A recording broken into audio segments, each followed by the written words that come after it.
अलम्बुसाकुः विश्वोदरी वरुणा हस्तने जिह्वाघ्रामयस्विनी गान्धारी पुरुषा शङ्कनी सरस्वती रामिङ्गला सुषुम्ना चेति चतुर्दशनाट्यः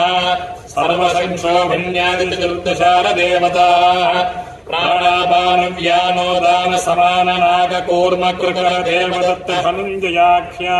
वायुः सर्वसिद्धिप्रदाज बहिर्दशारदेवताः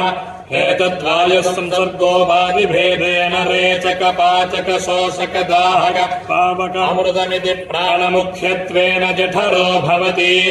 कारकोऽप्यारक क्षोभक मोहक जुम्भकमित्यपानमुख्यत्वेन पञ्चविधोऽस्ति मनुष्याणाम् मोहको देहः भक्ष्य भोज्य लेह्य चोष्यात्मकम् चतुर्विधमन्नम् पाचयति एतार्दशवह्निकलाः सर्वज्ञाधिदेवता अन्तर्दशारदेवता